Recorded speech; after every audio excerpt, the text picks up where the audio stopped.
Muito bem. Então, essa primeira aula do curso de Mecânica Quântica 2, eu queria, então, começar dando umas informações gerais para vocês sobre a disciplina, e aí a gente começa a matéria em si. Então, tem um arquivo que eu preparei aqui, que eu chamei de aula 0, que é só essas informações sobre programas, avaliações, notas, e no final desse arquivo eu fiz assim uma revisão relâmpago do curso de Quântica 1. Só mais os tópicos, as coisas principais que nós vimos, para a gente se lembrar um pouquinho e começar o curso 2, que é uma continuação do 1. Então, muito bem. Deixa eu mudar aqui um pouquinho. Então, está aqui. O programa do curso são 8 tópicos, todos eles razoavelmente complicados, não tem nenhum muito simples. A gente vai começar com átomo de hidrogênio, depois teoria de espalhamento. A teoria de espalhamento, em geral, é o bicho-papão aqui do curso. Deixa eu só deixar o chat aberto aqui. Spin do elétron, adição de momento angular, teoria de perturbação independente do tempo, estrutura fina e hiperfina do átomo de hidrogênio, que é muito interessante, mas tecnicamente um pouquinho chato de fazer, teoria de perturbação dependente do tempo e partículas idênticas. Então, isso aqui é um curso mais de aplicações de mecânica quântica do que o curso 1, que foi um curso bem de formalismo, né? A gente viu bastante coisas da teoria em si. Agora a gente vai começar, de fato, a aplicar essas coisas. Eu pergunto, Matheus, teoria de superposição, eu não sei exatamente o que você está se referindo, mas eu acho que no sentido de... eu acho que no sentido que você está se referindo, eu acho que não. Isso aqui a gente vai ver mais na pós-graduação, essa coisa de emaranhamento de estados, né? Isso aqui a gente vai ficar para a pós-graduação, se é isso que você está se referindo. Mas, de qualquer forma, é um conteúdo bem denso aqui, então vai exigir aí um certo trabalho de vocês. Vamos ver como é que a gente vai acertando as coisas. Então, bom, as aulas vão ser todas por Zoom, tem um link aqui se vocês esquecerem. E o livro-texto é o livro do Cohen. Esse primeiro tópico de átomo de hidrogênio ainda está no volume 1, todos os outros tópicos estão no volume 2, e a gente vai ver basicamente até o final do livro, menos os complementos, que são muitos, né? Na parte de espalhamento, eu também vou usar um pouquinho o livro do Merzbacher, que eu acho que está um pouco mais bem feita essa parte de espalhamento lá, mas é equivalente, pode estudar tanto por um quanto por outro. Vão ter 3 provas, né, naquele esquema de sempre. As provas vão ser feitas em casa com 24 horas. A primeira prova é 19 de abril, e ela vai cobrir esses 2 primeiros tópicos aqui. E as outras provas, 31 de maio e 7 de julho, cada uma cobre os 3 tópicos seguintes. São 8 itens ao todo que a gente vai isso. A nota é a média aritmética das 3 provas. Nota maior que 5, está aprovado. Nota menor que 5, faz o exame. Se a média com o exame for maior que 5, está aprovado. Tá, então, em relação ao curso, eu acho que é isso. Alguma observação, alguma questão aqui que vocês gostariam de fazer nesse sentido?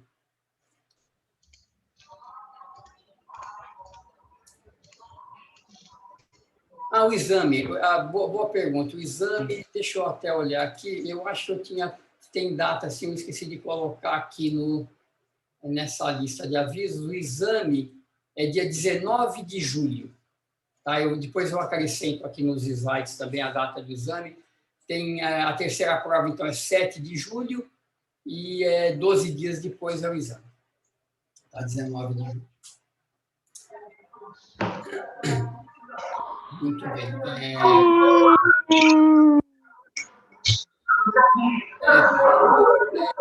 Os microfones, se vocês puderem, para não ficar muito ruído de fundo.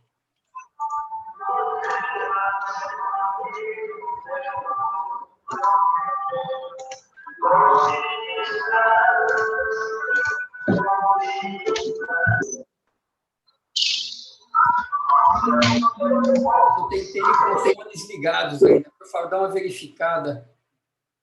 Aí, eu acho que foi.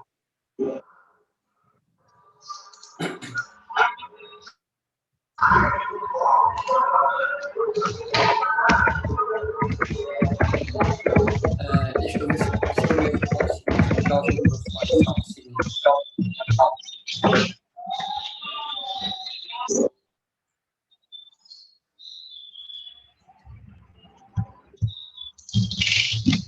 Tá com o microfone.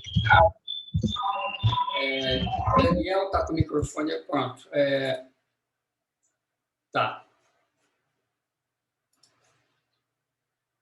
Isso, eu desliguei todo mundo. Se vocês tentarem acessar o microfone e não conseguirem, me avisem agora pelo chat que eu libero de novo. Já estava com alguém, estava com um problema aí no microfone. Então, tá. Está escutando? Estou escutando. Então beleza. Então dá para... Queria fazer uma pergunta sobre as provas. Diga lá. Vai ser no mesmo esquema do semestre passado, uma prova para fazer em casa, num período aí de umas 24 ou 48 horas? Isso, exatamente. Então, em princípio, as provas vão ser todas feitas em casa, com 24 horas de duração. Tá? Então, é o mesmo esquema do semestre passado.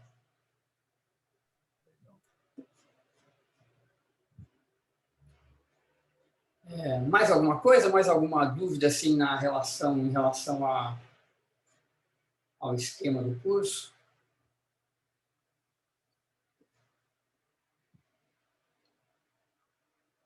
Então tá. Então deixa eu fazer aqui rapidinho uma revisão de Quântica 1. Não é bem uma revisão da matéria, mas mais uma revisão dos tópicos para a gente lembrar.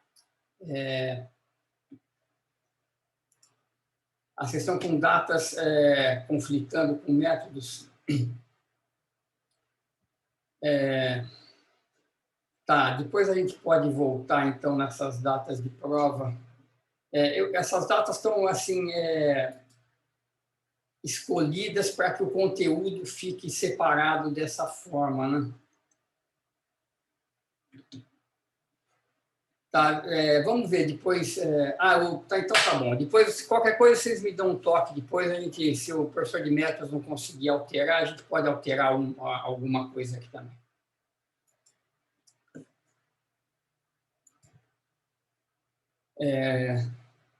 Muito bem, então deixa eu passar rapidamente aqui pelas coisas que a gente viu em mecânica quântica 1 antes de entrar no átomo de hidrogênio. Eu quero já falar alguma coisa sobre isso na aula de hoje. Então, lembrando, né, toda a mecânica quântica, então, é descrita pela equação de Schrödinger, que é uma equação a derivadas parciais, né, envolve derivadas em relação a x, y, z, aqui no Laplaciano, uma derivada no tempo. Essa função psi de RT, que é a função de onda da partícula, ela tem essa interpretação de que ela te dá o módulo quadrado de psi vezes um elemento de volume, te dá a probabilidade da partícula ser encontrada entre R, R mais dr no instante t. Então, a equação de Schrödinger é uma equação determinista. Dado a função de onda inicial, você calcula a função de onda em qualquer instante de tempo, mas a interpretação dessa função de onda é probabilística. Se o potencial não depende do tempo, que é a maioria dos casos que nós vamos tratar, a função de onda pode ser separada, numa parte espacial e numa parte temporal.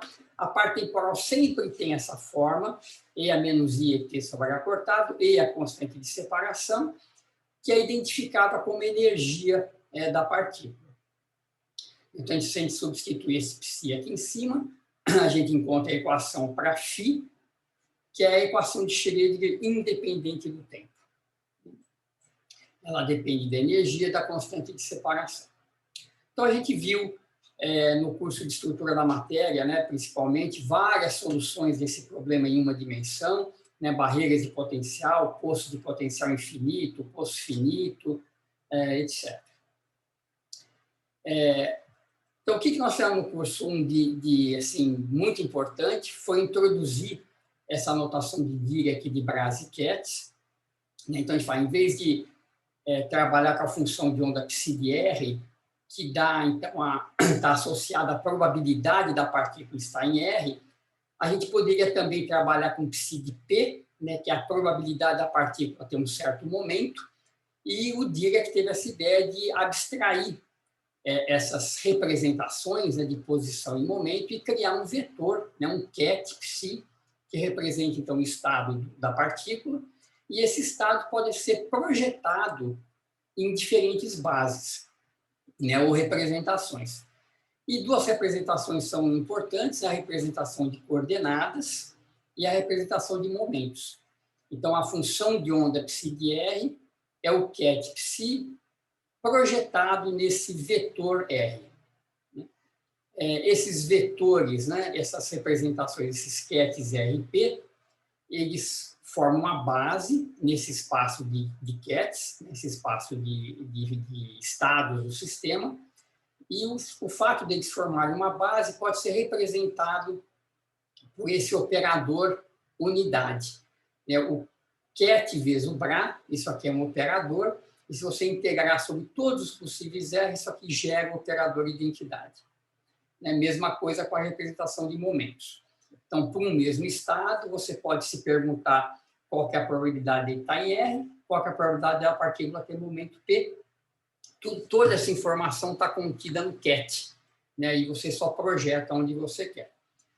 A transformação de uma coordenada para outra, né? Se você tem o psi de P, né, a função de onda na representação de momentos, você pode relacionar isso com a função de onda na representação de coordenadas, usando esses operadores de identidade. Você pega, escreve o psi-tio como P psi e insere aqui no meio uma identidade RRD3R. Então, isso aqui é o psi de R, esse elemento de matriz de RP é basicamente a transformada de Fourier, né, de um lado para o outro. A partir daqui, a gente, então, né, estudou várias propriedades desses Bras, kets, operadores que atuam nesses espaços, e, tendo essa álgebra toda, né, uma álgebra linear nesse espaço de kets, a gente, então, introduziu os postulados da teoria quântica. Então, o primeiro postulado, então, o estado no sistema físico no instante t é um ket, que mora, então, nesse espaço abstrato de vetores. As quantidades físicas que você pode medir, elas são descritas por operadores que agem nesses vetores, né? Então, é como matrizes que agem em vetores em espaço vetorial. E para que A seja um observável físico, né, uma quantidade fisicamente que faz sentido, ele tem que ser um operador hermitiano. Por que um operador hermitiano? Porque operadores hermitianos têm autovalores reais, né, que são as coisas que a gente mede e não pode ter valores complexos. E o terceiro postulado, né, que então, por exemplo, você pega o operador energia, existe um operador hermitiano associado à energia. Se você medir a energia numa partícula, os únicos valores possíveis dessa medida vão ser um dos autovalores do operador A. Então, tem espaço-estados, tem operadores que representam quantidades, e as medidas são autovalores desses operadores. E o quarto postulado diz o seguinte: então, quando você mede um operador, o que você vai obter como resultado não tem nada a ver com o estado da partícula, só tem a ver com o operador.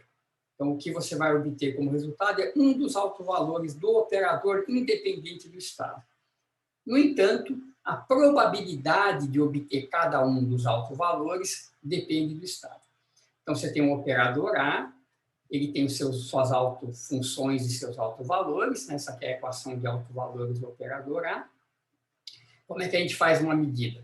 A gente expande o nosso estado na base do operador que a gente quer medir, e o módulo quadrado desse coeficiente te dá a probabilidade do alto valor correspondente ser medido. Certo? Então, tem o estado, tem o operador, tem seus autovalores. Quando mede o operador no estado, a gente expande o estado na base do operador, o módulo quadrado desses coeficientes é a probabilidade de medir aquele autovalor específico. Fiquem à vontade para me interromper, tá? Isso aqui eu estou passando bastante rápido, é só para a gente lembrar um pouquinho das coisas que a gente viu, que foi bastante coisa, né, no curso 1. Então, o que mais? Então, se você tem um estado desse tipo, você mede um alto valor, o que acontece com a função de onda? Então, a função de onda muda pela ação da medida. Então, isso aqui é o chamado o postulado do colapso da função de onda. Então, se uma medida resulta no alto valor AN, logo depois da medida, o estado da partícula é o autovetor UN. Então, de todos os possíveis, ele colapsa para aquele que você mediu. Isso pode ser escrito de uma forma mais compacta, como você projetar o estado na direção N. Eu esqueci de escrever aqui, esse projetor é o vetorzinho, é o operador UN, né? Ket vezes Bra, UN. Existem questões de um estado ser degenerado ou não. Então, se o estado for degenerado, você colapsa por subespaço que tem aquele alto valor medido. Então, vai ser um conjunto de estados, né? Porque tem degenerescência. E aí você tem que renormalizar, né? Então, essa raiz quadrada aqui é para tornar o estado normalizado de novo após a medida. E, finalmente, o sexto postulado é o postulado da dinâmica, que diz que a evolução temporal desse Ket é dado pela equação de Schrödinger, onde o operador H é o observável associado à energia do sistema, né? É a sua hamiltoniana.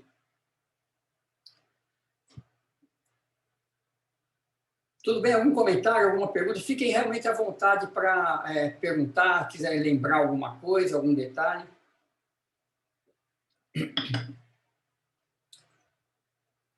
Então, a partir daí, nós resolvemos o problema do oscilador harmônico. Nós falamos um pouco sobre spin também. Eu vou retomar spin nesse curso, então eu vou pular um pouquinho a descrição do spin, mas eu já falo um pouquinho sobre ela.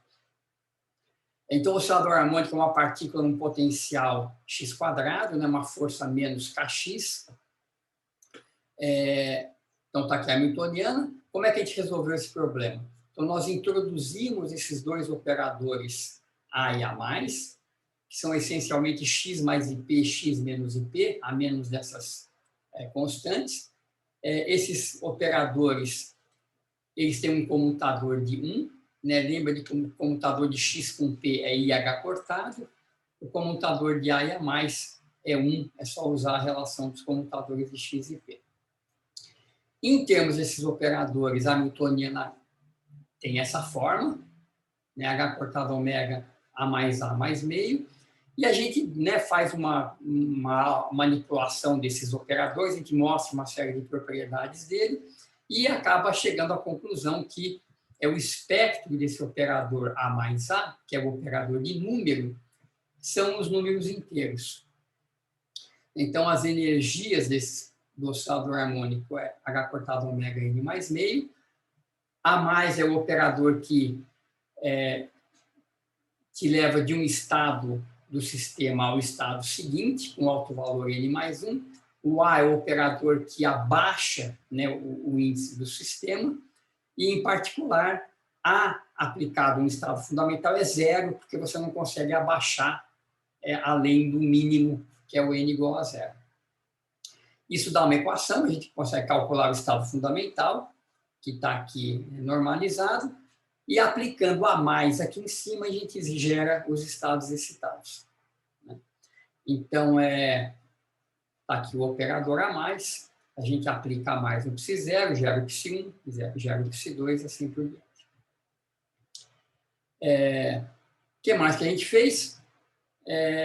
o último tópico que a gente estudou, que vai conectar, então, finalmente com o que a gente vai começar agora, que é átomo de hidrogênio, foi o momento angular. Né? Então, deixa eu rever um pouquinho essa parte. Então, qual que é a ideia? Então, a gente quer tratar o momento angular, que é um observável clássico, né? Uma quantidade clássica mensurável, dentro da mecânica quântica. Então, a gente vai, o momento angular é um vetor, tem componente x, y, z, e a gente vai associar, então, um operador para cada uma dessas componentes. Como L é R vetor P, a gente tem o operador R, tem o operador P, a gente pode calcular, então, as componentes x, y e z do momento angular, e elas estão aqui. Então, são esses produtos, né? YPZ, ZPY, etc. Notem que coordenadas em momentos não comutam. No entanto, quem não comuta é x com px. Né? X com py e x com pz comutam. Né? Só o par conjugado que não comuta. E todas as componentes do L envolvem pares que não são conjugados. Então, a ordem aqui não importa. Então, YPZ é a mesma coisa que ZPY, não preciso me preocupar com isso. No entanto, esses caras são operadores e o comutador de uma componente com outra não é zero. A gente pode calcular o comutador, a gente sabe, né, o comutador de R com P. Eu posso calcular esses comutadores, então, de X com Y, daí H cortado LZ, e assim por diante. Então, o momento angular orbital, né, ele é uma trinca de operadores que não comutam e que satisfazem essas relações de comutação x com y e h cortado z, mais permutações cíclicas. Então, se você rodar isso aqui, passa o y para cá, o z para cá, o x vem para cá, você tem a outra e tem a outra. Então, dada essas propriedades do momento angular orbital, a gente definiu, então, o que seria um momento angular genérico em mecânica quântica, a gente chama de J. Então, é uma trinca de operadores, com 3 componentes, tal que as relações de comutação são as mesmas no momento angular orbital. J, componente J, e IH cortado, vezes a componente que faltou, né? A componente K. Então, esse epsilon em JK é aquele cara que é zero se qualquer índice aqui for repetido, nunca pode repetir índice. Se os índices estiverem na ordem cíclica, ele vale 1. Se estiverem na ordem anticíclica, ele vale menos 1. Então, essas são exatamente essas relações de comutação aqui em cima. E a gente estudou, então, a álgebra desses operadores, né, da mesma forma que a gente estudou a álgebra dos operadores A e A+, e a gente conseguiu calcular o espectro desses operadores. Então, existem autofunções desses operadores. A gente define, eu esqueci de colocar aqui, também vou escrever, o operador J2, né, que é o módulo do momento angular ao quadrado, Jx2 mais Jy2 mais Jz2. A gente vê que o J2 comuta com as componentes, Jx, Jy, Jz, mas como as componentes não comutam entre si, a gente tem que escolher o J2 e uma componente para que sejam um par de operadores que comutam. E o que a gente faz, em geral, é escolher o J2 e o Jz, né, como 2 operadores que comutam. Se a gente acrescentar qualquer outro, vai dar problema, porque eles não vão comutar com o Jz. Né? Então, existem autoestados em comum de J2 e Jz, porque eles comutam, e os autovalores são dessa forma aqui. Ó. Por J2 é H2, J mais 1, por Jz é H cortado M. O J, né, a coisa que é interessante dessa descrição geral é que esses números quânticos, né, o J aqui, ele não precisa ser necessariamente inteiro, ele pode ser um semi-inteiro. Então, ele pode ser 0, meio, 1, 3 meios e assim por diante. O caso em particular, J igual a meio, vai corresponder ao spin, né, ao spin meio, que é um momento angular intrínseco das partículas. E o M sempre vai de menos J até mais J a passos de 1. Né? Então, se J é meio, o M pode ser menos meio ou mais meio. Se o J é 1, o M é menos 1, 0 e 1, e assim por diante. Então, o momento angular, então, definido dessa forma, só, né, a partir dessas propriedades de comutação, a gente consegue deduzir todas essas informações sobre espectro, sobre o fato de ser inteiro, etc. Então, é uma ferramenta muito poderosa, né, a gente trabalhar com operadores dessa forma. E, voltando para o momento angular orbital, né, então, isso aqui é um momento angular genérico. No caso do momento angular orbital, as componentes dele estão associadas, de fato, com posição e momento. A gente, então, estudou isso, foi a última coisa que a gente fez, e a gente mostrou que aquelas autofunções... Então, quando o momento angular orbital, em vez de usar J e M, a gente usa L e M para enfatizar que é o orbital. Então, as autofunções, elas dependem dos ângulos θ e φ, não dependem de R, e elas são os harmônicos esféricos, né?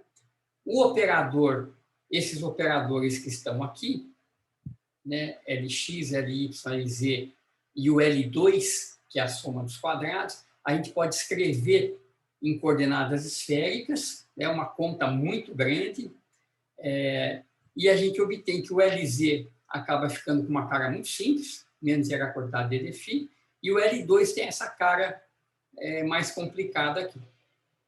E as autofunções, então, desses operadores são os harmônicos esféricos, tá? Que são, por exemplo, aqui está alguns desses caras, é o y00, y1 mais ou menos 1, etc. Então, são funções de θ e φ que são autofunções de L2 e Lz, no sentido, então, que se você aplicar esse operador complicado aqui nessa função de onda, por exemplo, você faz toda aquela conta, o que vai dar como resultado é H2, 2 vezes 2 mais 1, ou seja, 6H2 vezes a própria função de onda. Então, elas, de fato, satisfazem as equações de autovalores dos dois operadores. E foi assim que a gente terminou o curso, basicamente, né, estudando essas propriedades dos harmônicos esféricos, etc.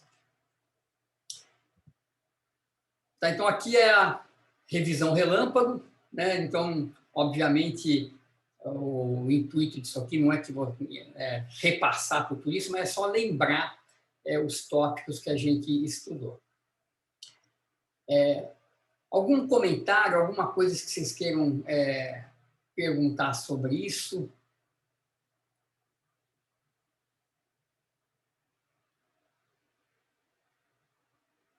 Tem uma pergunta, deixa eu abrir aqui o chat novamente.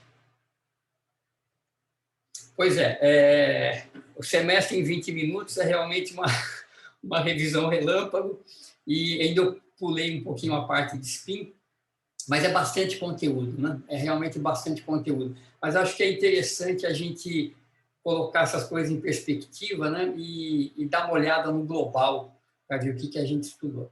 Então, vejam que aqui tem uma coisa importante que aparece, que é o seguinte: quando a gente fala de momento angular genérico, o J, né, eu tenho esses autoestados JM, e esses estados, eu não sei exatamente o que eles são, né? Eles são quetes nesse espaço, deixa eu abrir um slide aqui, nesse espaço abstrato. Então, por exemplo, se eu pegar o caso J igual a meio,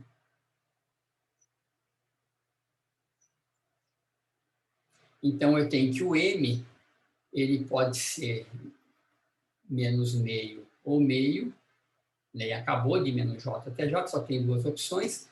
E eu tenho esses estados, então, JM meio meio ou JM meio menos meio. Então, é um espaço de duas componentes.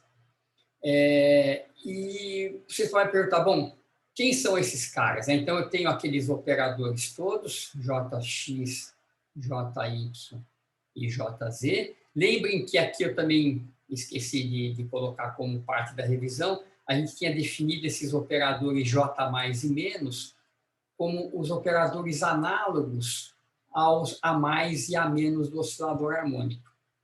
E esses caras têm o papel de subir o índice ou abaixar o índice, né? Então, quando a gente aplica o J mais no meio menos meio, a menos de uma normalização, que eu não lembro exatamente agora, ele dá o estado seguinte.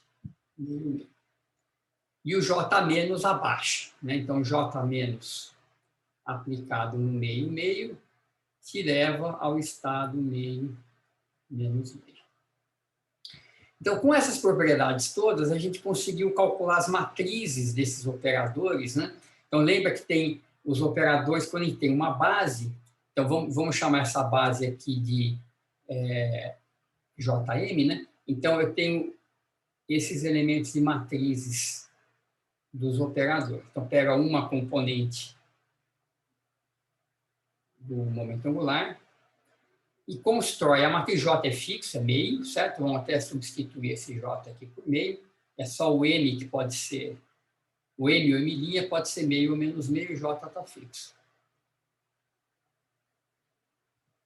Então, isso aqui é uma matriz 2 por 2, isso aqui é o elemento de matriz, né, desse operador J, que pode escrever assim, né, JK, M', então esse é o elemento de matriz, onde o M' e M, então, vão valer meio ou menos meio. Então, se a gente escreve essas matrizes aqui, que vão ser matrizes 2 por 2, a gente obtém aquelas matrizes de Pauli. Então, o Jx é H cortado sobre 2 é 0, 1, 1, 0. O JY é H cortado sobre 2, 0 menos I, 0. E o JZ é H cortado sobre 2, 1, 0, 0. Menos 1 é uma matriz diagonal, né, porque a base é a base do JZ e do J2. O J2, se eu quiser escrever aqui, é JJ mais 1 vezes H2, como J é meio, meio, meio mais 1 dá 3 quartos de H2, 1, 0, 0. Então, você pode perguntar, esses caras, esses estados, esses operadores, eles estão aonde? Como é que eu represento isso em termos das coordenadas, dos momentos? Você não representa, né? Esses caras, o spin em particular, são coisas intrínsecas às partículas. Não existe uma representação desse estado, por exemplo, em R. Isso aqui não faz sentido. Isso aqui é uma coisa intrínseca que não está no espaço R3. No entanto, quando a gente fala de momento angular orbital, aí sim, né, porque os operadores Lx, Ly, Lz, L2, todos eles dependem de R, né, de x, y, z, px, py, pz. Então, a gente pode, de fato, escrevê-los em termos de coordenadas e suas autofunções moram no espaço real, né, usual que a gente trabalha. Então, a mecânica quântica é sempre um produto de graus de liberdade externos, né, espaciais, x, y, z, px, py, pz, e coisas que são intrínsecas das partículas, como, por exemplo, o spin. E a gente tem que conviver com esse produto. Então, a gente vai ver num dos tópicos do curso, que é o spin do elétron, como que a gente descreve uma partícula que está no espaço e tem spin. Então, para essa partícula, não basta a gente dar as coordenadas da partícula. A função de onda de um elétron não é mais uma coisa assim. Eu tenho que dizer qual que é o spin desse cara. Então, eu tenho que acrescentar aqui uma informação, por exemplo, sobre o spin. Então, vai ser uma notação um pouco mista, né, entre coisas espaciais e coisas intrínsecas, que a gente vai desenvolver, então, mais para frente um pouquinho. Ok, então vamos seguir. Deixa eu fechar isso aqui e abrir o próximo slide, que de fato é a aula 1. Então, isso aqui é a nossa revisão, aula 0.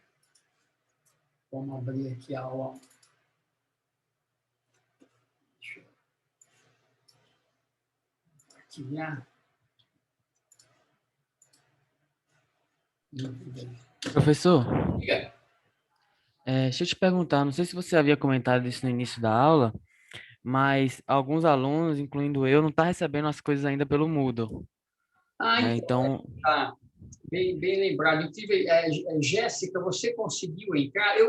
A Jéssica também me fez essa pergunta por e-mail. Eu olhei ali na listagem do Moodle e estava todo mundo aparentemente registrado lá. Quem que falou agora? Foi o Luiz? Luiz Gustavo, é isso? foi eu. Então, eu também achei estranho, porque o e-mail com o endereço da aula de hoje eu recebi. Ah, mas Mas a plataforma não está aparecendo com as aulas, com o horário.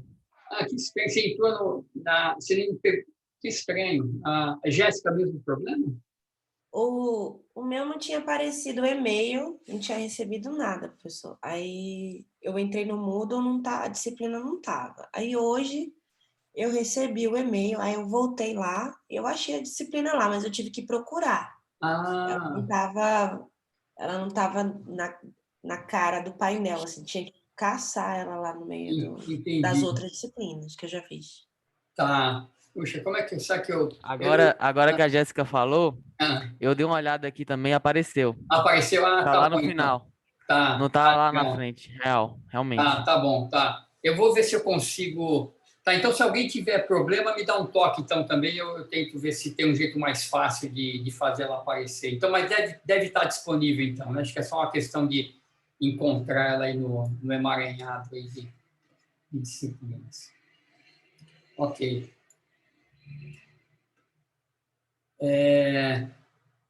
Legal. Então, vamos lá. Então, o primeiro tópico que a gente vai ver aqui é o átomo de hidrogênio. Então, hoje eu queria introduzir, falar um pouquinho do átomo de hidrogênio do ponto de vista clássico, para a gente ver como que a gente vai tratar isso aqui.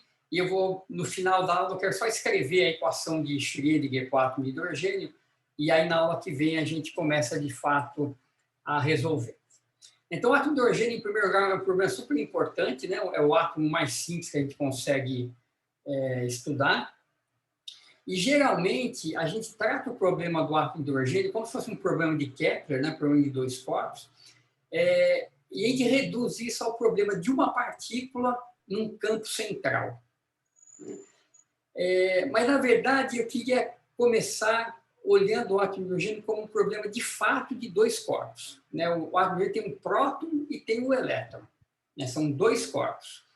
E é importante a gente falar um pouquinho disso, porque nem sempre esse problema pode ser reduzido ao problema de uma partícula no campo central.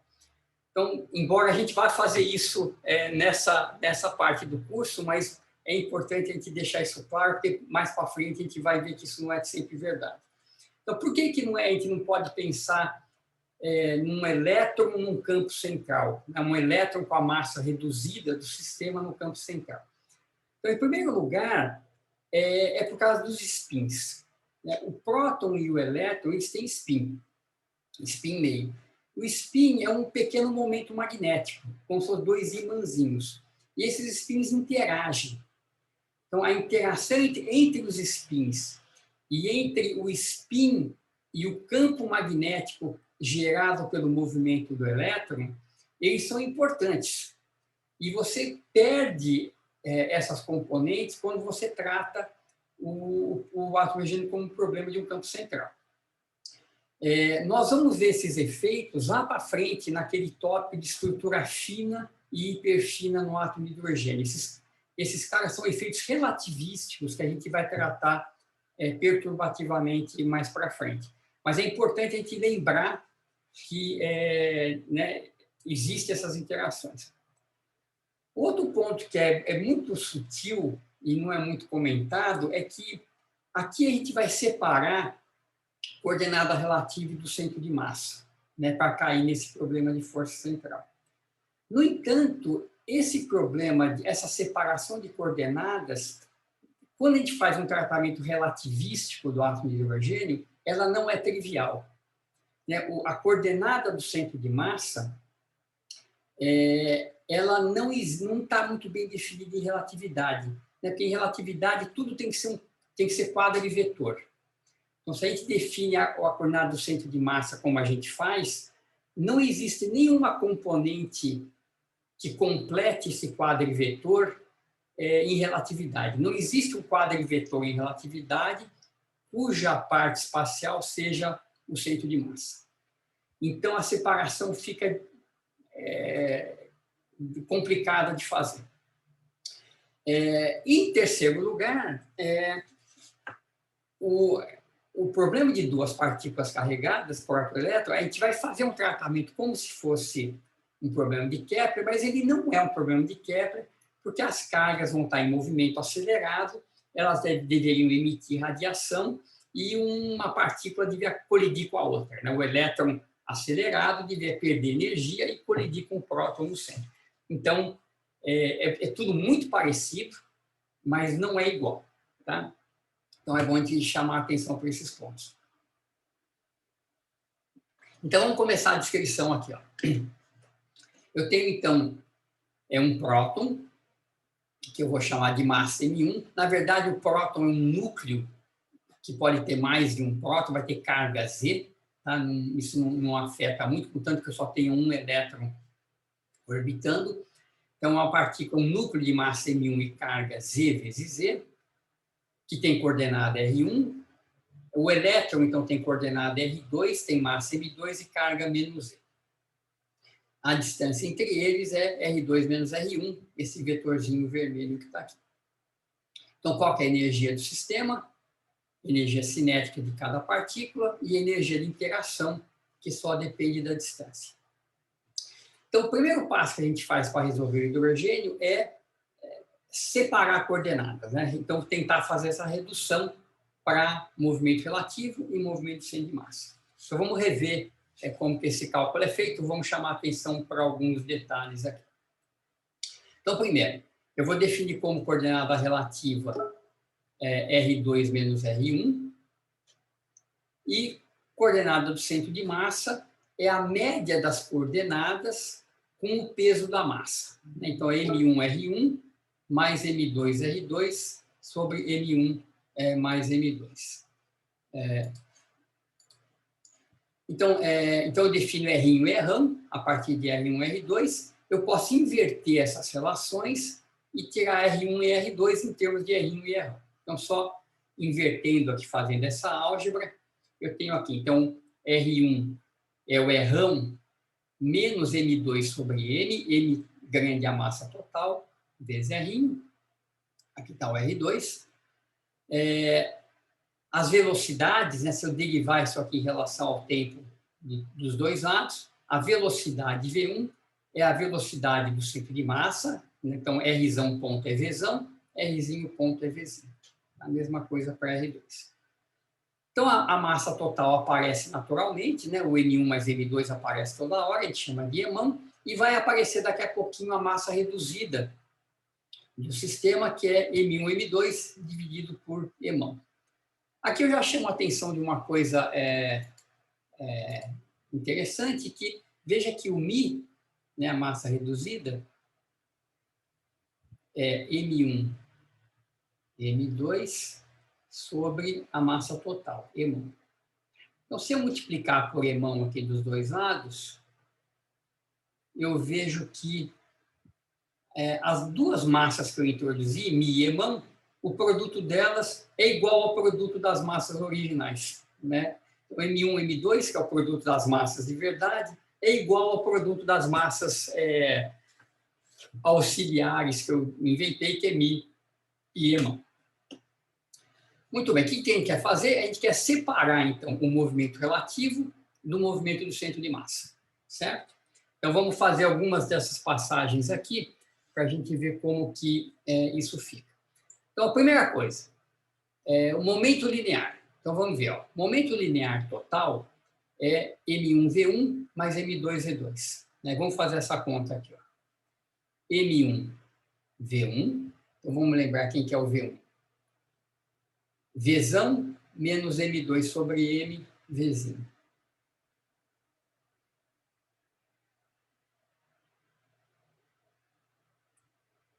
Mais M2V2.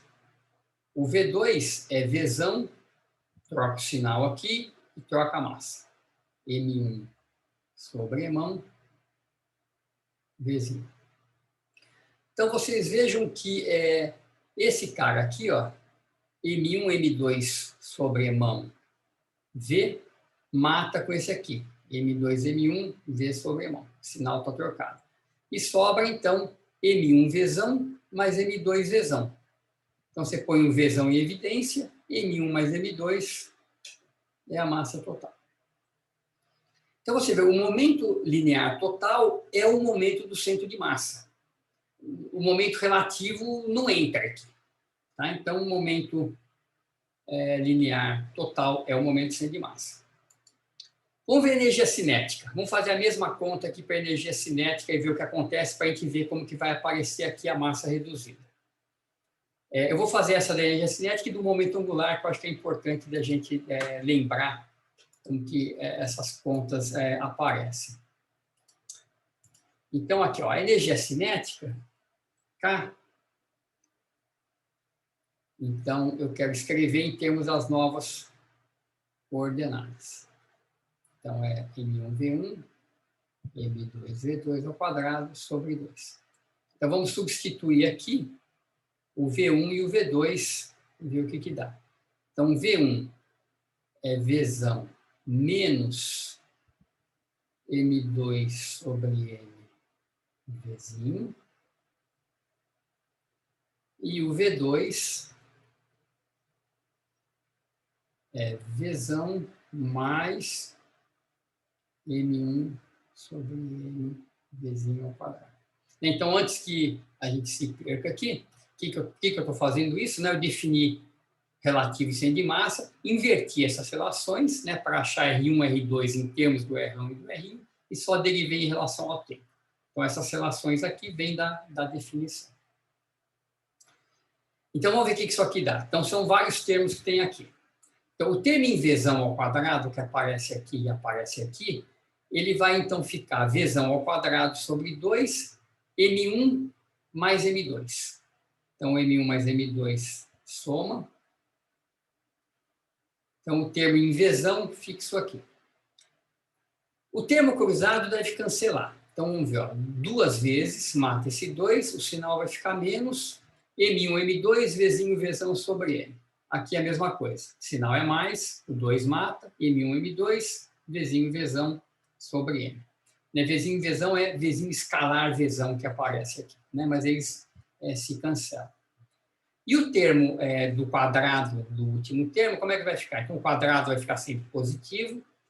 Então, eu tenho aqui, ó, M1 sobre 2. Aqui vai ficar M2 ao quadrado. Um M ao quadrado embaixo. V ao quadrado. Aqui eu fico com M2.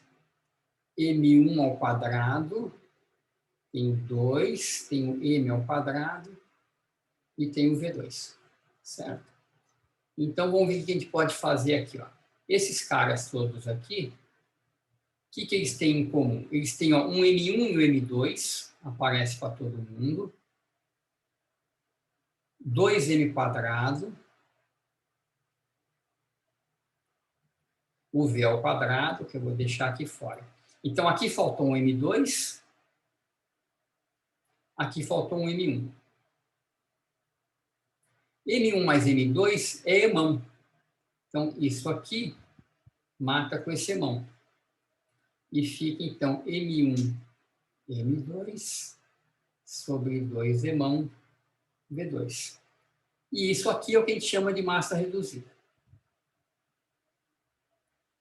Então, a energia cinética, quando a gente faz a separação, então ela quebra na energia cinética do centro de massa, como se fosse uma única partícula com a massa total e com a velocidade do centro de massa, mais um pedaço de energia cinética que envolve a massa reduzida e a velocidade relativa. Então,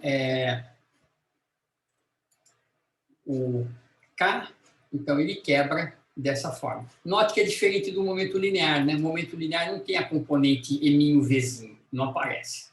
O momento linear é só o momento linear do centro de massa. Energia cinética tem uma componente do centro de massa e uma componente relativa.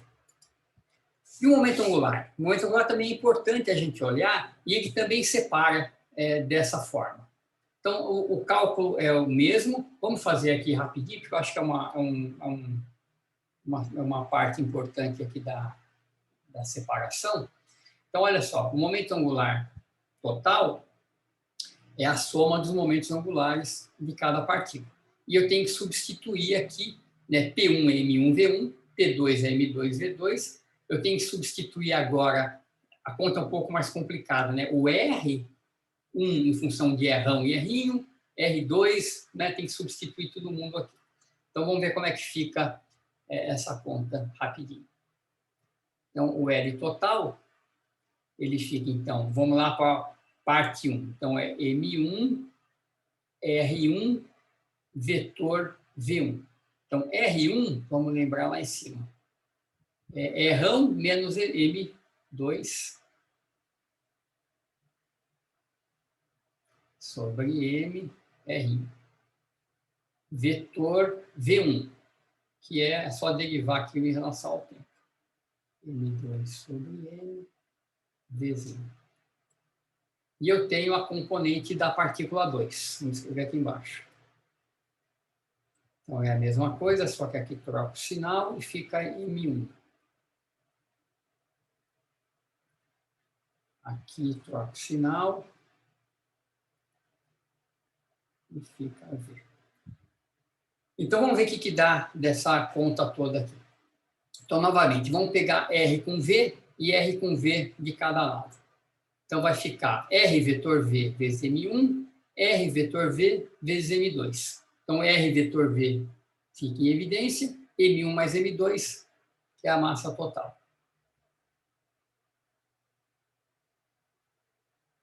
Então, esse é o termo direto do Rão com Vzão, somando os dois.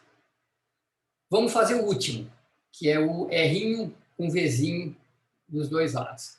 Então, menos com menos vai ficar mais, aqui também é mais, os dois vão ficar positivos. Então, o que eu tenho? M1, M2 ao quadrado sobre Emão, R'inho vetor Vzinho, e embaixo eu tenho M2, M1 ao quadrado sobre Emão. Então, tudo isso aqui multiplica R'inho vetor Vzinho. Vou consertar isso aqui.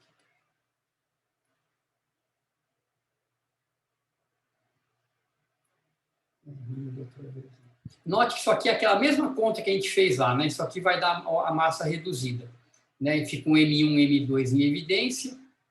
Aqui é M quadrado embaixo, né? Tem um M de cada lado, é um M ao quadrado. Aqui. Isso aqui vai dar a massa reduzida. Os termos cruzados, eles devem se cancelar. Então, vamos ver quem são eles. Deixa eu pegar uma caneta vermelha aqui para indicar. Então, primeiro, vamos fazer Rão com Vzinho. Então, eu tenho esse com esse, e eu vou ter esse com esse. Então, note, esse sinal vai ser negativo, esse vai ser positivo. Eu tenho M1, M2 ao quadrado, e aqui eu tenho M2, M1 ao quadrado. E eu vou ter esse com esse. Vamos ver aqui.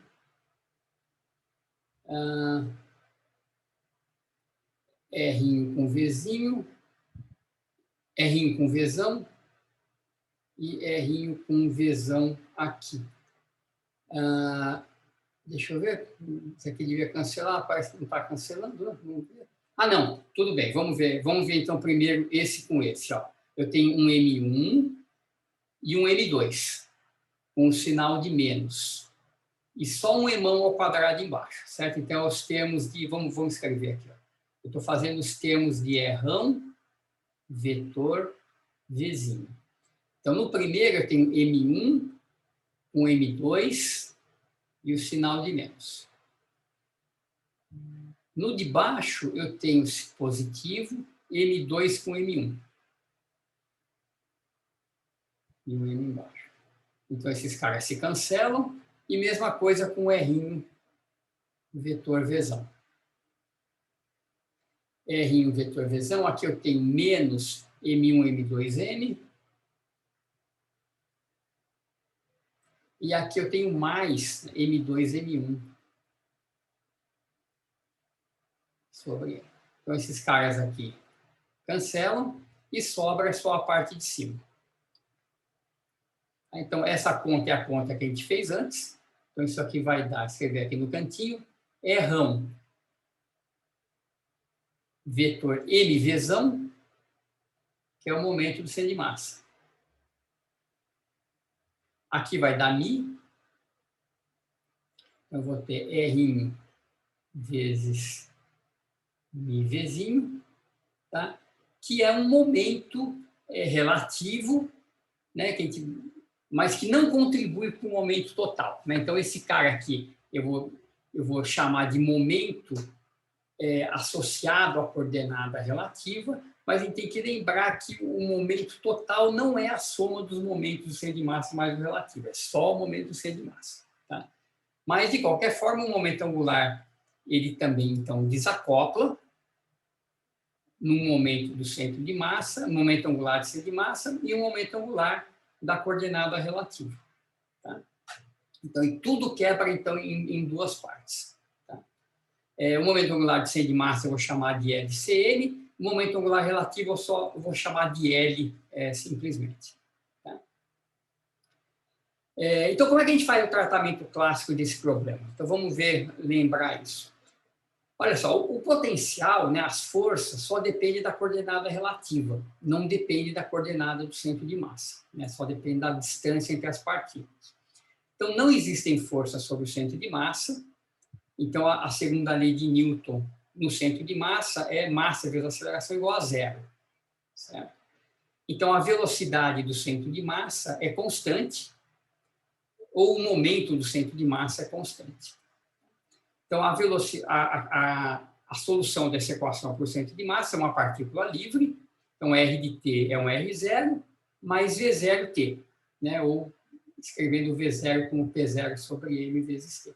Então, o centro de massa se move como uma partícula livre, o momento do centro de massa, que é Rão vetor Pzão do centro de massa,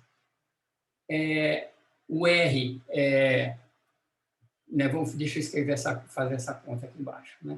Isso aqui, então, é R do centro de massa, vetor P do centro de massa.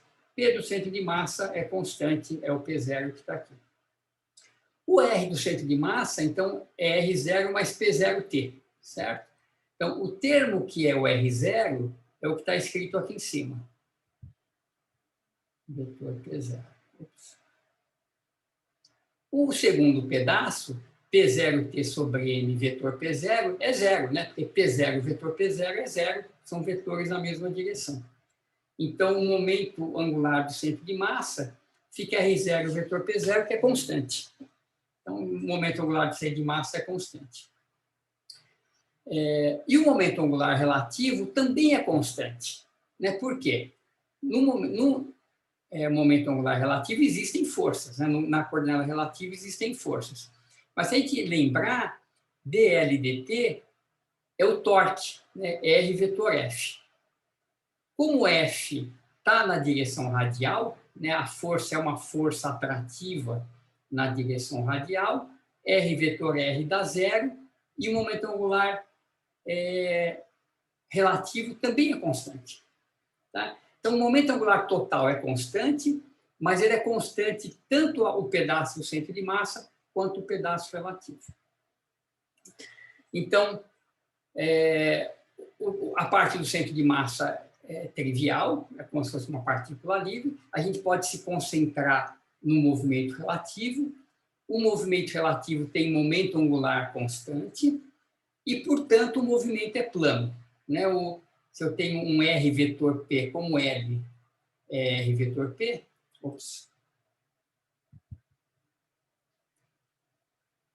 R vetor P, então, inicialmente, eu tenho um valor de momento angular, dada a coordenada de momento inicial, e esse valor é constante o tempo todo. Então, se o R e o P, né, eu tenho aqui, deixa eu fazer uma figurinha aqui em cima, eu tenho aqui o R, eu tenho aqui o P, eu faço R vetor P e eu tenho um momento angular perpendicular aos dois. Se o R ou o P sair desse plano, então R e P definem um plano. Se tanto o R quanto o P sair do plano, eu vou entortar o vetor momento angular. E isso não pode acontecer porque ele é constante.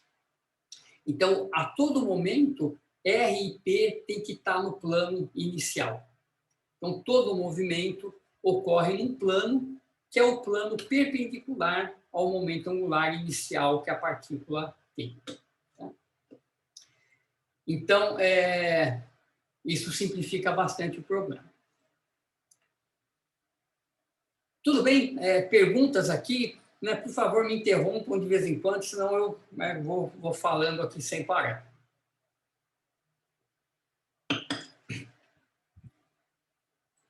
Então, a gente partiu do problema de dois corpos, fizemos separação de variáveis e caímos agora num problema onde o centro de massa já foi resolvido e a gente pode se concentrar, então, na equação de movimento para a coordenada relativa, o R'.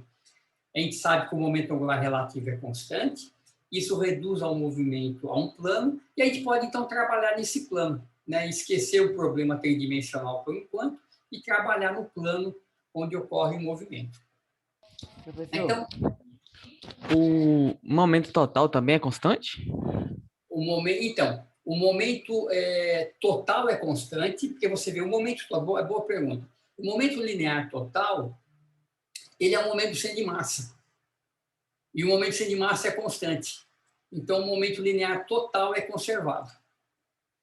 É curioso isso, né? O momento linear não envolve a parte do centro de massa. Não é verdade que eu tenho que somar aqui o eminho, o mi vezes o vzinho.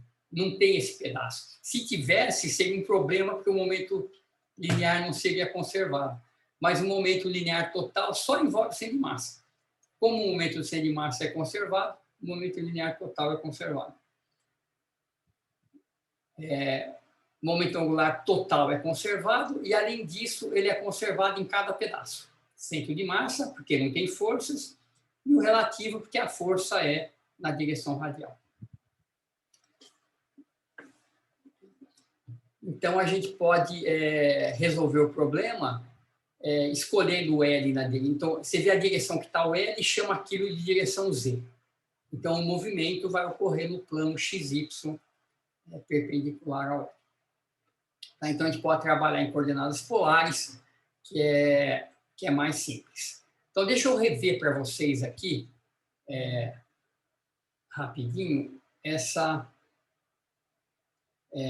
álgebra, a lei de Newton, né? A equação de Newton em coordenadas polares no plano. Então, como que a gente faz para deduzir as equações de movimento em termos de coordenadas polares? Então, a ideia é a seguinte. Eu tenho aqui o plano XY. Então, eu sei que minha partícula vai estar sempre aqui. Aqui está a minha partícula. Esse aqui é o vetor R'. Esse ângulo eu vou chamar de φ. E a gente tem, então, essa transformação XR cosseno φ, YR seno φ. Muito bem.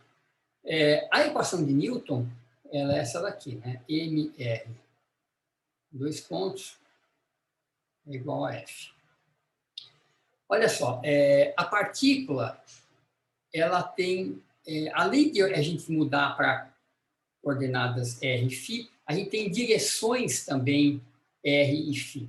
A direção R é uma direção que está aqui, é um vetorzinho unitário na direção que está a partícula, ou seja, ele tem componentes cosseno φ, seno φ, e a direção φ é a direção perpendicular aqui a... Então, essa aqui é o R, essa aqui é a φ. É a direção perpendicular ao R, apontando na direção onde o φ aumenta. Então, o versor φ, ele tem componentes. Veja, a componente x é negativa, né? Está para trás. A componente y é positiva. Então, ela é isso aqui, ó, seno φ menos cosseno φ. É ortogonal a essa, e a componente y positiva, x negativa. Muito bem. Como é que a gente deduz as equações de Newton em coordenadas polares? As equações de Newton não são invariantes por transformações de coordenada, né? Isso aqui vale em cartesianas, né? M, x, dois pontos, fx, m, y, dois pontos, fy. Não é verdade que m, r, dois pontos, fr, e que m, φ, dois pontos, φ. Não vale isso aqui. Isso aqui está errado. As equações de Newton só valem cartesianas. Se a gente quiser um conjunto invariante de equações, a gente tem que usar as equações de Lagrange. Mas vamos fazer aqui direto com as equações de Newton. Então, como que a gente deduz as equações corretas em coordenadas polares? Então, a ideia é a seguinte, ó. Eu parto dessa equação. A posição da partícula R, eu posso escrever como um módulo na direção radial. Se eu derivar isso aqui em relação ao tempo, eu vou ter uma regra da cadeia. R ponto na direção R, mais R, dr dt. Isso aqui é interessante, né? O versor R depende do tempo. Por quê? Porque quando passa o tempo, a partícula anda, o ângulo muda e, portanto, muda a direção dos versores, certo? Então, esse cara aqui, dr dt, ele muda porque o ângulo muda. Então, eu posso escrever como dr dφ, dφ dt. Quem que é o dr dφ? Deriva o r em relação a φ. Derivada de... Opa, eu pus o sinal errado aqui, né? Esse sinal está aqui, ó. Deixa eu trocar o sinal aqui de lugar. O sinal de menos é na componente x. Né? A componente x que está com o sinal negativo aqui. Então, deriva o r em relação a φ. Derivada de cosseno é menos seno, derivada de seno é cosseno. Então, dr dφ é o próprio φzinho.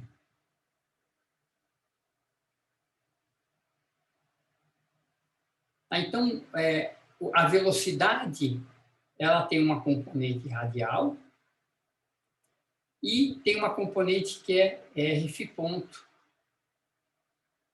na direção φ. Tá, isso porque os versores dependem da posição da partícula, né? Não é que nem cartesianas que o versor x e o versor y estão sempre x. Isso o João me alertou aqui, o sinal estava errado, eu corrigi. Tá, então, deixa eu só trocar isso aqui. Como é que eu pego um slide a mais aqui? Ah, tá. Então, vou pegar mais um slide. Então, eu tenho, deixa eu voltar aqui. Então, R é R na direção R, R ponto é R ponto na direção radial, mais uma componente RF ponto na direção φ. E agora eu derivo mais uma vez para achar a aceleração. R dois pontos. Então, ó, eu vou precisar derivar o R de novo, eu já sei derivar, mas vou precisar derivar o φ chapéu também, né? Então, a gente viu que dr dt é dr dφ, que é isso aqui, φ ponto. E a gente vai precisar também de dφ dt. Dφ dt é dφ dφ, φ ponto também, mesma ideia. E se eu derivar o versor φ em relação a φ, derivada de seno é cosseno, então vai ficar menos cosseno. Derivada de cosseno é menos seno. Então vai dar menos R chapéu. Então, isso aqui vai dar menos φ ponto R chapéu. Então vamos derivar aqui, ó, um monte de regra da cadeia. Deriva primeiro o R, dá isso aqui. Agora deriva o R chapéu. Dá φ ponto, então vai ficar um R ponto, φ ponto na direção φ. Agora tem que derivar esses 3 caras aqui. Então, primeiro derivo o R', depois derivo o φ, e agora derivo o φ chapéu. Então, o φ chapéu vou ganhar um sinal de menos, e vou ganhar um outro φ ponto. Certo? Dá isso aqui. Então, a aceleração, ela tem componentes radiais R2 ponto menos R φ ponto ao quadrado.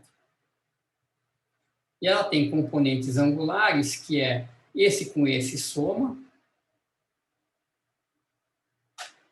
E eu tenho esse aqui, mais R φ 2 pontos na direção de φ. Certo? Então, essa é a aceleração. E a lei de Newton, qual que é? Então, massa reduzida vezes aceleração, vou colocar o M aqui, igual a força, e essa força só existe na direção radial, certo? Então, é uma força radial, vou indicar assim como F, FR, na direção de R. Não tem força angular aqui no problema do átomo. Então, olha só, eu quebro essa equação em duas, a equação radial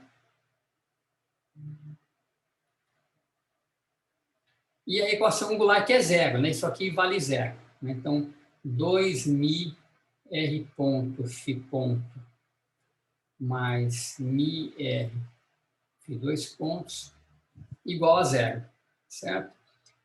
E, curiosamente, essa equação aqui a gente pode reescrever da seguinte maneira. Eu posso escrever como ddt de μr φ ponto ao quadrado, deixa eu ver, dividido por R igual a zero. Vamos ver que isso aqui dá certo. Ó. Mi é constante, certo? Só está aqui para facilitar a descrição. Então, quando eu derivo o R, vai ficar mi R ponto... Opa, faltou aqui... Deixa eu ver se está certo isso aqui.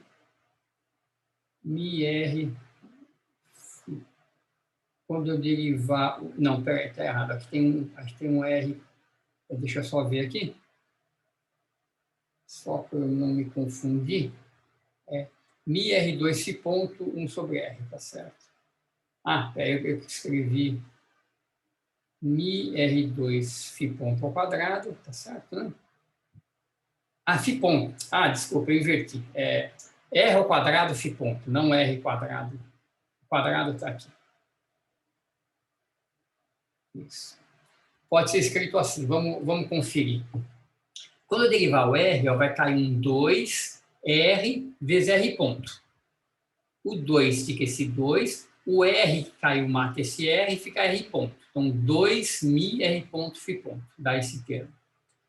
Quando eu derivar o φ, fica φ 2 pontos aqui e um dos R's mata. Então, fica mi R φ 2 pontos, que é esse daqui. E esse cara que está aqui, quem que é? Isso aqui é massa vezes R φ ponto. Ou seja, é o produto do raio com a velocidade angular. Então, isso aqui é exatamente o momento angular que está na direção Z. Certo? Massa mr vetor P. Como R é radial, o V eu pego na componente perpendicular. Né? Essa componente vai dar zero. E eu tenho aqui o momento angular direitinho. Deixa eu fazer isso aqui de novo, então. Deixa eu pegar um slide novo para deixar isso aqui mais claro. Então, a gente tinha essa equação aqui, 2mi R ponto φ ponto, mais mi R φ 2 pontos, igual a zero. Então, o que eu estou afirmando é que essa equação pode ser reescrita assim.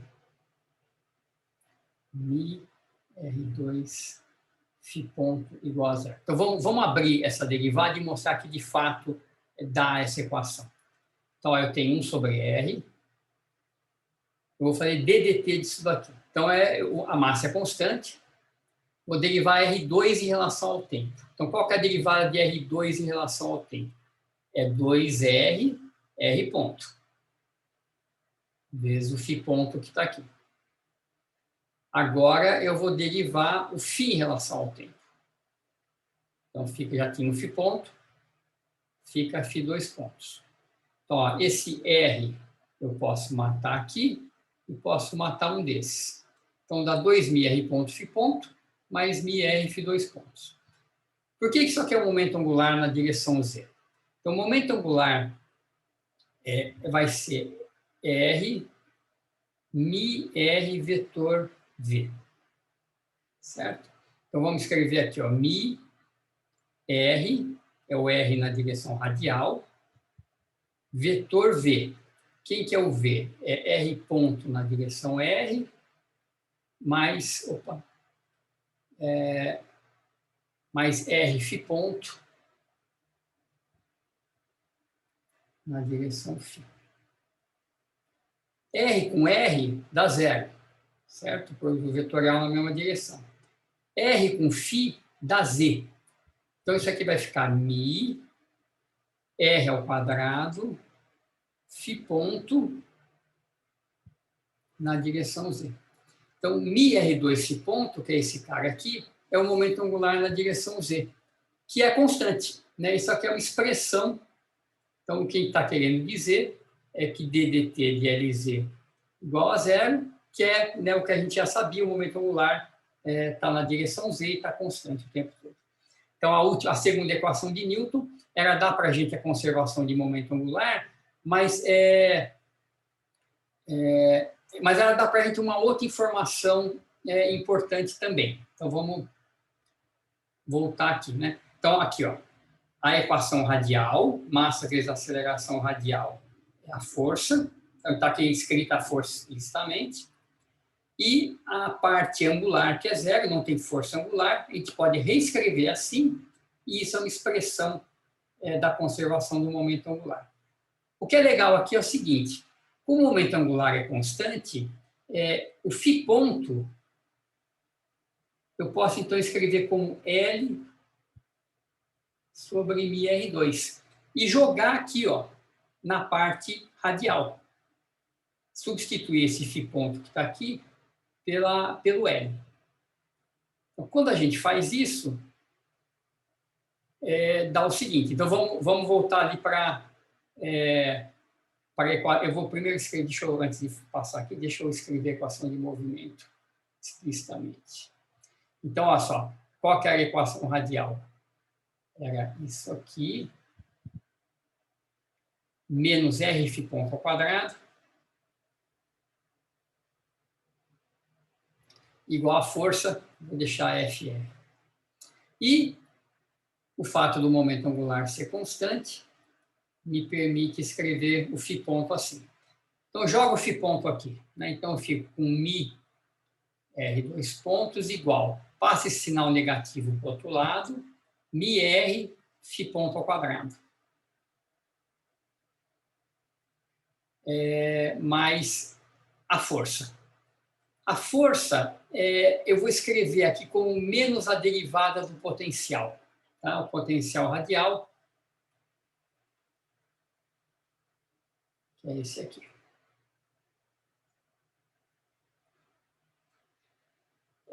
Então, vamos ver o que dá aqui. Ó. Vai ter um μ ao quadrado embaixo, que vai matar esse cara. Um R aqui com R quarta embaixo. Então, vai ficar L2, sobra um μ R ao cubo, menos dVdr. Isso aqui tudo eu posso juntar assim, ó, menos ddr do potencial. E isso aqui eu vou escrever assim, como mais L2 sobre 2μ R2. Então, veja, quando eu derivar isso aqui em relação a R, né, eu tenho R a menos 2 em cima, então cai um menos 2, que mata o sinal e mata esse 2, sobre R ao cubo. que dá esse termo aqui direitinho. Então, esse cara aqui, a gente chama de potencial efetivo, né? Eu tenho a equação de movimento como se fosse uma equação em uma dimensão, mas a partícula está sujeita a um potencial efetivo, que é o potencial de verdade, mais um pedaço que veio da componente angular. Né? A gente chama um potencial centrífugo, essa parte aqui. Então, a partícula está sujeita, é como se fosse uma dimensão, mas sujeita a um potencial efetivo que leva em conta o fato de que não é uma dimensão, a partícula está girando. Certo? Em termos da energia, a gente vê isso também. Ó, a energia, então, a energia é o quadrado de V, né? Parte radial ao quadrado, parte angular ao quadrado. Então, isso aqui é o V ao quadrado, escrito em termos dessas componentes, mais o potencial, que é menos V, 2 sobre 4 pi epsilon 0 R0. Então, esse cara aqui, né, o μ R ponto, a gente chama de momento radial, e pode escrever, então, μ R ponto ao quadrado sobre 2, como PR2 sobre 2μ, que é um igual, não é um mais. Então, ele tem essa componente radial, que é essa daqui. O φ ponto a gente substitui por L, do mesmo jeito que a gente fez na equação de movimento. E ele dá, então, L2, é um φ ponto ao quadrado, dá um L2 sobre 2μ R2, e aqui está o potencial. Então, novamente, ó, esse cara que aparece aqui é exatamente o potencial efetivo da equação de movimento que está aqui em cima. Então, tudo funciona como se fosse na energia não entra... Ah, tá, então aqui é só a energia do centro de massa, só a parte relativa, tá? Então eu estou esquecendo por enquanto a parte do centro de massa, que é um movimento livre usual, né? Na hamiltoniana total, se eu quiser, eu posso somar aqui o emão, né? Eu poderia somar aqui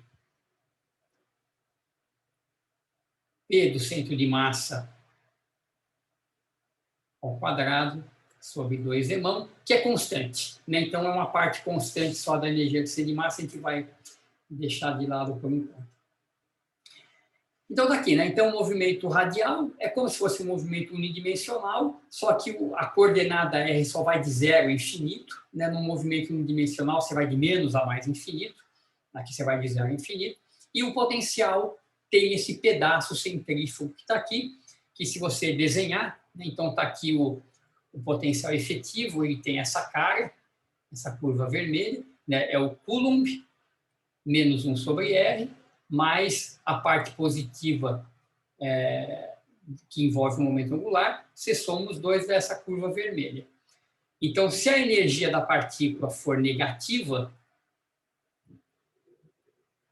a partícula fica aprisionada nesse movimento, ela, né, tem um R mínimo, um R máximo que ela atinge, que são as elipses de Kepler, né? Aqui embaixo, se você tiver exatamente a energia desse ponto, esse movimento tem a amplitude radial do movimento é 0, né? O R mínimo e o R máximo coincidem, então você tem a órbita circular. E se você tem energia acima de... Então, isso aqui você tem as elipses. Você tem energia acima de 0, você tem um movimento de espalhamento, né? Tipo um cometa que vem, passa uma vez e vem do infinito, chega a uma distância mínima do Sol e volta para o infinito. Você tem um movimento hiperbólico. Certo? Né, você pode calcular a excentricidade da elipse, etc., todas essas coisas com a mecânica clássica. O que é interessante é dar uma espiada como é que ficam essas órbitas, né? Então, eu estou esquecendo aqui que tem essas cargas são aceleradas, irradiam, etc., só para ver o movimento que seria o equivalente ao de Kepler.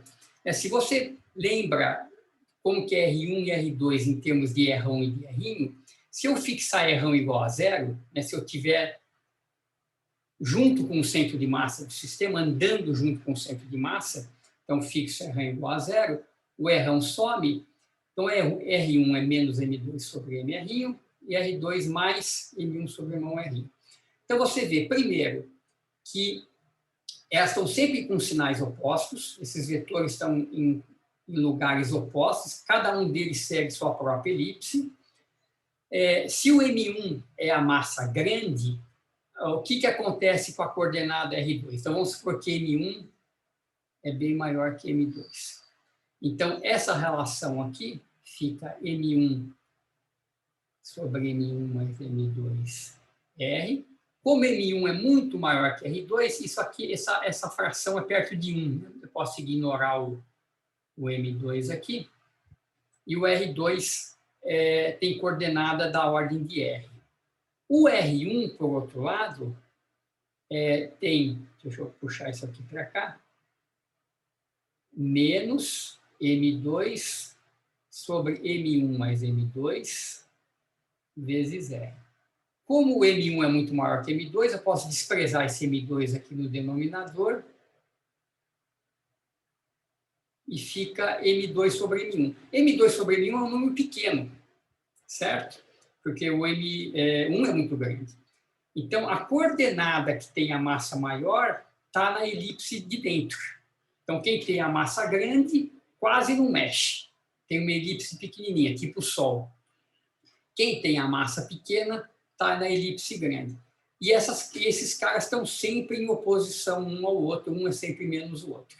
Então, as órbitas são sempre sincronizadas, né? Mas com movimentos em direções opostas em relação ao foco da elipse. Então, isso aqui a gente recupera o movimento dos dois focos. Quando o M1 é realmente muito, muito grande, né, a elipse dele vai ser tão pequenininha aqui que ele praticamente não se mexe. No caso do Sol, o movimento do Sol é tal que a elipse está dentro do Sol, né? Ele fica meio que oscilando numa elipse muito pequenininha. Então, estou acabando já vou terminar. Vou só falar mais algumas coisinhas aqui e a gente termina na aula que vem. Então, como é que a gente faz o tratamento quântico disso? Então, vamos só introduzir como é que a gente faz, como é que a gente vai fazer na aula que vem a solução do problema quântico do átomo de hidrogênio. Então, primeiro, eu vou tratar só o movimento relativo, tá? Então, o movimento do centro de massa é muito simples, a gente vai deixar de lado.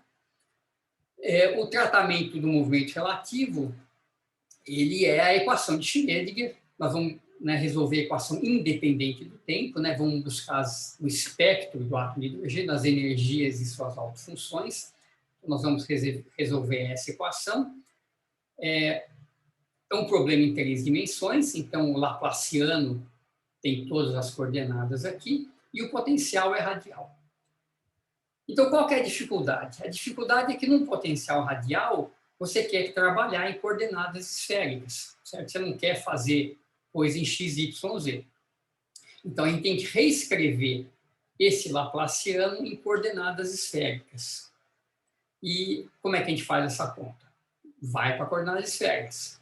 X, y, z, né, em termos de r, θ e φ, coordenada polar, coordenada azimutal.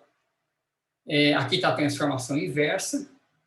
Então, r é a distância, φ, tangente de φ é y sobre x, tangente de θ dá para obter dessa forma. Da mesma forma que a gente tinha os versores r e φ em 2 dimensões, a gente tem os versores r, θ e φ em 3 dimensões, que são mais chatos de escrever, né? O versor r é um versor que aponta aqui na direção de r, com norma 1. O versor θ é um versor que está nessa direção perpendicular ao r e na direção que o θ aumenta. A gente pode escrever ele dessa forma. E o φ é um versor que está no plano xy na direção que o φ aumenta.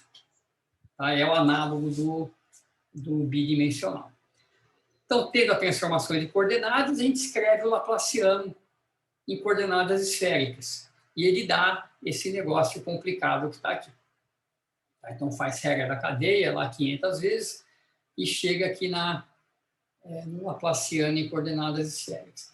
O que é interessante desse Laplaciano é que ele tem uma parte radial aqui, tem esse 1 sobre R2 e tem esse colchetes todo aqui, que contém a parte angular.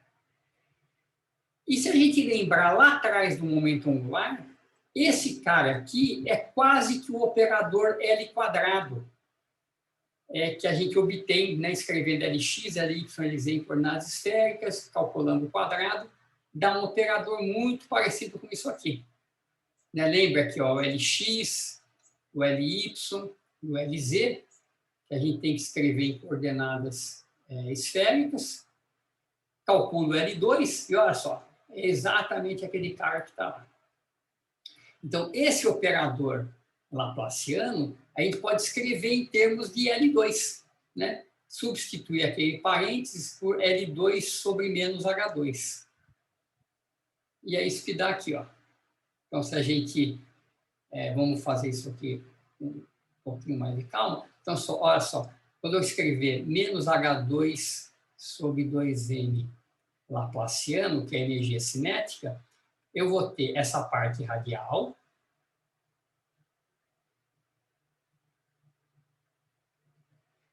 R2 ddr, e aqui eu vou colocar a função de onda, e eu vou ter aqui menos H2 sobre 2m R2 vezes o colchete. Aí o colchete eu vou substituir, então, por menos L2 sobre H2. Ops.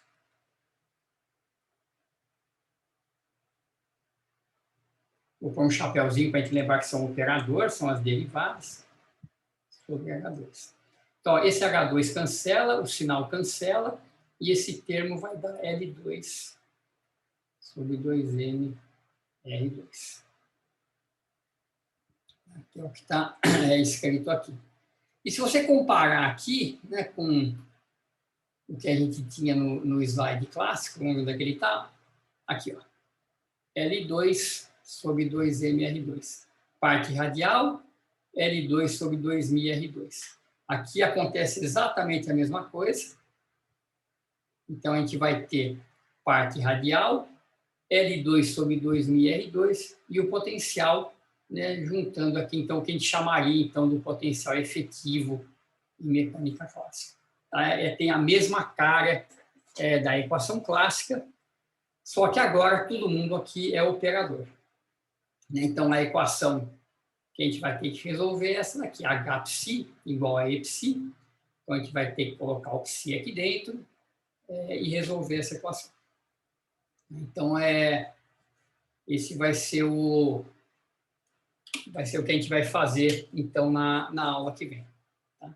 Mas ele tem toda uma similaridade aqui com a descrição clássica, né? O L2, ele aparece explicitamente nas duas formulações e é uma quantidade bem importante aqui do formalismo.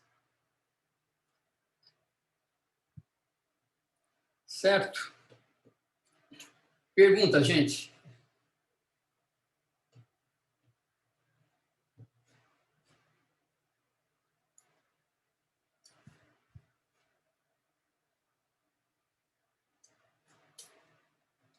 Deu para acompanhar? Alguma coisa está muito para trás? Né? Você vê que, como apareceu aqui o L2, é por isso que a gente estudou o momento angular anteriormente. Né? A gente já conhece as autofunções de L2, como os harmônicos esféricos, a gente sabe os autovalores. Então, na aula que vem, a gente vai continuar daqui, e a gente vai ver que tudo aqui vai se resumir a resolver a equação a parte radial da equação, porque a parte angular é o L2 que está feito.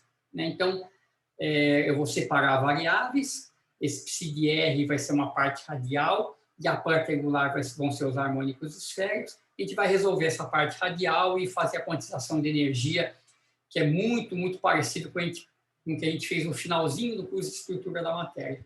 Então, a gente vai rever esse cálculo na aula que vem, aí estudar os orbitais, dar uma olhada nas funções de onda, para fechar, então, essa parte do átomo de hidrogênio. Professor, Diga. deu para entender bem. Eu ia fazer uma pergunta que suas anotações são muito boas, assim. Aí, só que não dá para fazer anotação também. E eu acho que seria bem interessante, se não ficar embaralhado, se desse para você colocar esses slides com as anotações, Ah, tá né? Que eu bom. acho que ia ajudar bastante, assim. Ah, tá bom. Então tá, posso fazer sim. Eu vou deixar então o slide limpo e o anotado, deixar os dois lá. Porque aí acho que fica mais fácil para vocês se Isso. lembrarem, né, dos argumentos, tá? Tá bom. O limpo seria antes da aula, né? A gente pudesse ver Isso, antes da aula e aí legal, depois. Beleza, legal, valeu, professor. Vai ser legal. muito bom. Legal. Eu vou deixar os dois na pasta, então. Eu deixo o limpo e coloco embaixo depois da aula anotado, então. Legal, gente. Então, acho que é isso por hoje, né? Acho que está bom para começar, para desenferrujar. E na aula que vem a gente continua, então. Deixa eu, vou interromper a gravação.